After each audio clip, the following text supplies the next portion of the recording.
कद्दू के बीज पंपकिन सीड्स। तो बेसिकली कद्दू एक सब्ज़ी है, इसको लौकी बोलते हैं, इंग्लिश नेम इसका पंपकिन है और साइंटिफिक नेम इसका कुकुरबिटा पीपो है, क्योंकि ये कुकुरबिटेसी फैमिली से बिलोंग करता है। तो मैंने बात की जिस तरह कि ये एक सब्ज़ी है, लेकिन माहिर नबातात जो हैं या जो प्लांट्स को स्टडी करने वाले लोग हैं वो इसको बोलते हैं एज अ फ्रूट कहते हैं, क्योंकि इसकी न्यूट्रिशन वैल्यूज़ और इसकी बेनिफिट्स बहुत ज़्यादा हैं।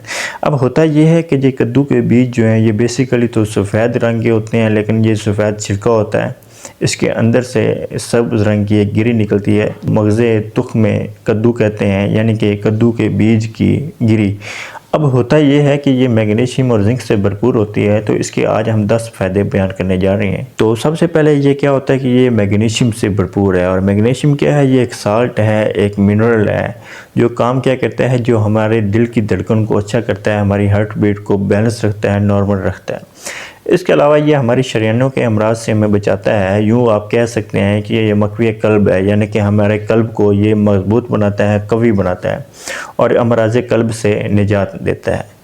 दूसरे नंबर पे ये जो प्रोस्टेट गदूद है, जो कि बड़ी उम्र के लोगों में, बुज़ुर्गों में बढ़ने लग जाता है, और समटाइम इसका मसला कम उम्र के लोगों में भी देखा गया है, तो ये इसको बढ़ने से बचाता है। अगर आप कद्दू के बीजों का इस्तेमाल करते हैं, अपनी ज़िंदगी में ये शामिल कर लेते हैं, तो इससे क्या होगा कि ये आपके प्रोस्टेट की हालत को अच्छा करेगा। जैसे ही प्रोस्टेट का ग्लैंड बढ़ता है, गदूद बढ़ता है, तो उससे के नतीजे में क्या होता है कि पेशाब रुक रुक के आता है, पेशाब के कतरे आना शुरू हो जाते हैं। और ये बेसिकली यही होता है कि जैसे ही प्रोस्टेट ग्लैंड बढ़ जाता है, तो पेशाब की नाली में ये एक रुकावट बनता है, जो पेशाब आने में मुश्किल पेश आती है, दिक्कत पेश आती है, और पेशाब रुक रुक के आता है। पेशाब समटाइम्स आप करके उठते हैं तो आपको कतरे आने लग जाते हैं, या आप चलते फिरते हैं तो आपको कतरे आने लग जाते हैं। लेकिन अगर आप कद्दू के बीजों का मुसलसल इस्तेमाल करते हैं, अपनी ज़िंदगी में शामिल कर लेते हैं, तो इससे क्या होता है कि ये आपके प्रोस्टेट की हालत को अच्छा करता है और ये तमाम मसाइल से आपको निजात देता है। तीसरे नंबर पे ये क्या होता है, ये फर्टिलिटी को बूस्ट करता है, फर्टिलिटी को, तौलीदगी के अमर को बढ़ाता है। ये मर्द और ख़वातीन दोनों के लिए फ़ायदेमंद है, दोनों की फर्टिलिटी को बूस्ट करता है। अगर ख़वातीन हमल के दौरान, प्रेगनेंसी के दौरान कद्दू के बीजों को अपनी ग़िज़ा में शामिल कर लें, तो इससे क्या होता है कि ये उनमें जो पैदाइशी मज़हूर बच्चे आने वाले वक्त में पैदा होने हैं, उससे आपको निजात मिलेगी। एक हेल्थी बच्चा और सेहतमंद बच्चा पैदा होगा, मज़बूत हड्डियों वाला बच्चा पैदा होगा, क्योंकि ये कैल्शियम, जिंक और मैग्नीशियम वगैरह से भरपूर है। और ये क्या होते हैं, ये मिनरल्स हैं, ये साल्ट्स हैं। इसके अलावा ये क्या करता है, ये मेल्स और फीमेल्स दोनों के मादा को गाढ़ा करता है, मादा मनवैया को मेल्स के को गाढ़ा करता है, और फीमेल्स के लिए भी बहुत ज़्यादा फ़ायदेमंद है इस तरह। और साथ साथ क्या है कि मेल्स के स्पर्म काउंट में भी इजाफा करता है, बढ़ाता है। चौथे नंबर पे चौथा फ़ायदा इसका ये है कि ये आपकी नींद में बेहतरी लाता है। मैग्नीशियम से भरपूर होता है, और मैग्नीशियम क्या करता है, ये मेलाटोनिन हार्मोन को रेगुलेट करता है, और मेलाटोनिन हार्मोन क्या करता है, ये आपकी नींद को अच्छा करता है। कद्दू के बीजों में जिंक शामिल होता है, जिससे क्या होता है कि वो आपके मेलाटोनिन हार्मोन को अच्छा करता है, और जैसे मेलाटोनिन हार्मोन बनता है ज़्यादा मकदार में, तो आपको खुशगवार नींद आती है, रात को बेचैनी महसूस नहीं होती, रात को अच्छी नींद आती है। पाँचवें नंबर पे ये आपकी एंग्जाइटी और स्ट्रेस को ख़त्म करता है, और इसके लिए क्या है कि एक हार्मोन है ट्रिप्टोफान, और जो ट्रिप्टोफान जैसे ही पैदा होता है तो वो क्या करता है, आपके सेरोटोनिन को बढ़ाता है। और सेरोटोनिन केमिकल या जो हार्मोन है, इससे क्या होता है कि आपको स्ट्रेस और एंग्जाइटी वगैरह से निजात मिलती है। लेकिन जब आपकी नींद बेहतर होती है, तो आपकी स्ट्रेस और एंग्जाइटी का मसला ज़्यादा हद तक जो है वो हल हो चुका होता है। लेकिन मज़ीद जो कमी होती है वो, अगर आप कद्दू के बीजों को, ये दोनों ही फ़ायदे अचीव होंगे एट अ टाइम, कि आपकी नींद भी बेहतर होगी और आपको स्ट्रेस और एंग्जाइटी वगैरह से भी निजात मिलेगी। छठा फ़ायदा इसका ये है कि ये आपकी हड्डियों को मजबूत करता है। इसमें वो मुख्तलिफ मिनरल्स जो आपकी हड्डियों की ग्रोथ के लिए या उनकी डेवलपमेंट के लिए चाहिए होती हैं, उनको वो सारी के सारे मिनरल्स इसमें पाए जाते हैं कद्दू के बीजों में, जैसे कि कैल्शियम है, फास्फोरस है, मैग्नीशियम है और जिंक है।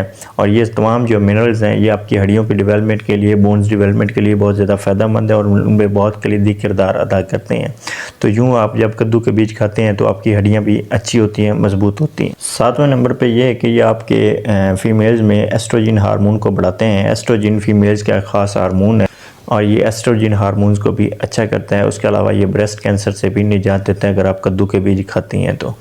ये आपके बालों की मजबूती में बहुत अहम किरदार अदा करता है। अगर आप कद्दू के बीज खाते हैं तो इससे क्या होता है, आपके हेयर स्ट्रॉन्ग होते हैं, शाइनी होते हैं, थिक होते हैं, और वो जल्दी टूटते नहीं। और समटाइम ऐसा होता है कि आप लोगों के बाल जो है आगे से दो मुंह निकाले होते हैं, नुकीले से होते हैं, और ये इस मसले से भी आपको छुटकारा देते हैं अगर आप कद्दू के बीजों का इस्तेमाल करते हैं। उसके अलावा 9th नंबर पे क्या है कि ये आपकी ज़ियाबतीस के मसले के लिए बहुत ज़्यादा फ़ायदेमंद है। ये आपके इंसुलिन रेजिस्टेंस होते हैं। इंसुलिन रेजिस्टेंस में क्या होता है, जब इंसुलिन कम बन रही होती है तो क्या होता है कि आपके ग्लूकोज जो बॉडी में सेल में नहीं एंटर हो रहा होता, लेकिन जब आप कद्दू के बीज खाते हैं तो इससे क्या होता है कि आपका जो है इंसुलिन लेवल अच्छा हो जाता है, आपका जो है ग्लूकोज लेवल या आपका शुगर डायबिटीज़ लेवल जो है वो बैलेंस होता है, नॉर्मल होता है। एक रिसर्च की गई है, एक तहकीक की गई कि वो कपल या वो मेल हजरात जो शादी करना चाहते हैं और चाहते हैं, उनकी ख्वाहिश है कि शादी के बाद पहला बेटा पैदा हो, तो उनके लिए ज़रूरी है कि वो शादी से 1 माह पहले कद्दू के बीजों का इस्तेमाल शुरू कर दें।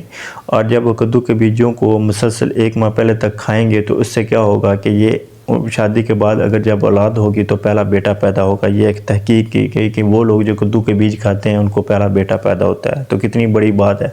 और सबसे बड़ी बात यह है कि प्यारे आका सल्लल्लाहु अलैहि वसल्लम की सुन्नत है जब आप कद्दू शरीफ खाते हैं। उसके अलावा मेरी ये रूटीन है कि मैं जब कद्दू घर में बने होते हैं तो मैं बेतहाशा खाता हूँ, चमचियों के साथ खाता हूँ। ये पसंदीदा डिश है कद्दू शरीफ।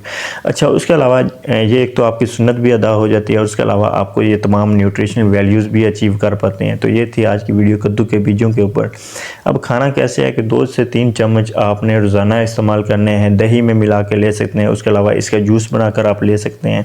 इसका कोई नुकसान नहीं, फ़ायदे ही फ़ायदे हैं। लेकिन लेते वक्त एक चीज़ का ख्याल रखिएगा, आपको किसी भी पंसार स्टोर से मिल जाते हैं और सस्ते मिल जाते हैं।